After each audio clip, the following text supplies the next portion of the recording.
morning to you. Welcome to, I guess this would be, this would be Matthew study number 34. I get kind of lost sometimes in thinking through where we are. 34, wow. We are this morning looking at Matthew chapter 4, verse 1. For the last couple of days, we've been talking about the temptation of Jesus and what that actually means for us. Just as a quick review, we learned that God never tempts anyone.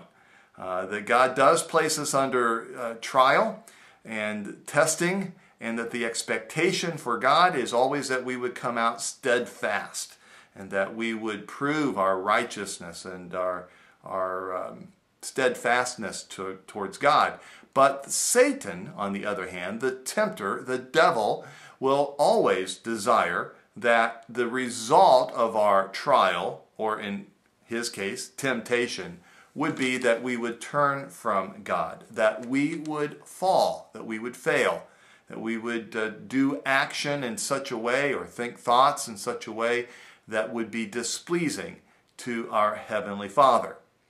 So let's again just be reminded of where we are. Let's take a look at Matthew chapter 4, verse 1. Then Jesus was led up by the Spirit into the wilderness to be tempted by the devil. Now, the question that I want to ask today is, what is the purpose of temptation? Why would Jesus need to be tempted?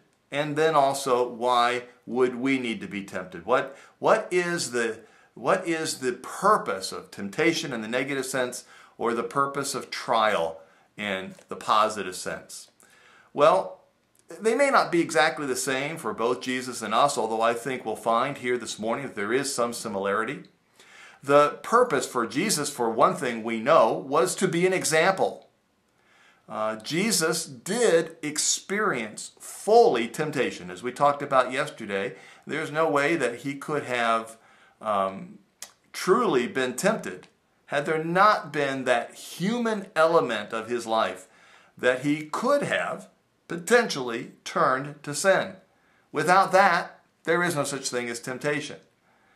And yet he experienced that, went through that successfully, so that it was a trial. He proved his steadfastness, his righteousness.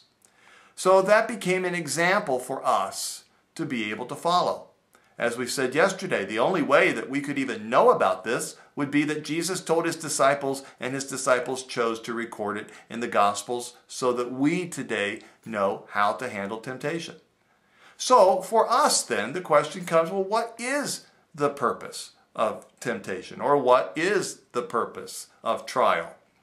Well, I think that we can actually go back into the Old Testament scriptures, the First Testament, if you will, to Genesis chapter 22, verse 1. We read in Genesis chapter 22, verse 1, after these things, God tested Abraham. God tested Abraham. Now, the Authorized Version actually uses the verb here in English, tempted. And from that it's caused all kinds of headaches for theologians and for pastors and preachers. You see, because as we saw in James yesterday, God never tempts anyone.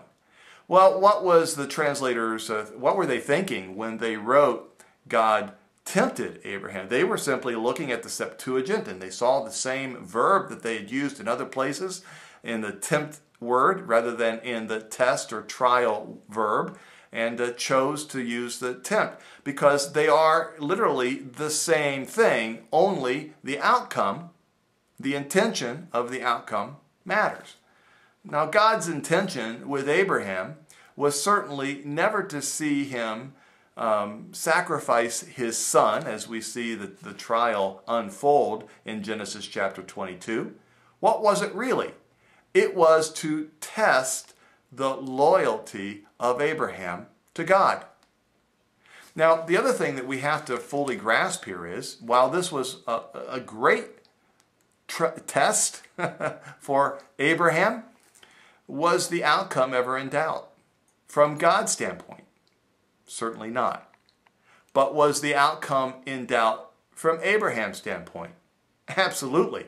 Abraham, up until the moment that he raises the knife against his own son, Isaac, has no idea whether or not he could truly fulfill and demonstrate his greater love for God than for his only son that he had waited a whole century to have. Now, this leads us to the purpose of temptation, or the purpose of trial. You see, for us, it is important that we understand that we are tempted never to make us sin. Rather, we are tempted or placed under trial by God to help us to conquer sin. We are not tempted to make us bad. We are placed under trial to prove our goodness. We're not tempted to make us weaker. We are placed under trial to show us how we can be stronger. It's very important to grab hold of this. You see, there is no man of God or woman of God. There is no one who is going to be used by God who will not undergo trial, who will not face the risk of sin and thus temptation. So this is why when James is talking about this in chapter 1, he says, consider it all joy when you face trials of many kinds. Why? Because that says, hey, God might be able to use me. Now, the only thing that's in doubt here is not whether or not God will be able to use me or not, because God already knows that. Who doesn't know? Who didn't know, in Abraham's case, whether or not Abraham would survive the test? Who didn't know whether or not Abraham would prove his test of loyalty to God? Well, the only one who didn't know was Abraham. And Abraham forever after knew that number one for him was God the Father. And so James tells us, consider it pure joy when we undergo trials of many kinds, because that means that we then will have the joy of coming out the other side, not for the bad, but for the good. Not for sin, but to conquer sin. Not to fall, but to be stronger. To be used as a man or a woman of God.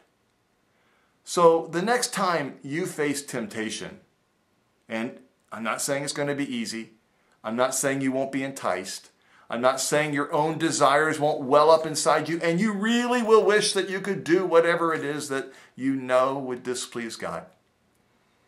You are being given a grand opportunity to know for yourself, to reveal. God is wanting to reveal to you your own faithfulness to Him.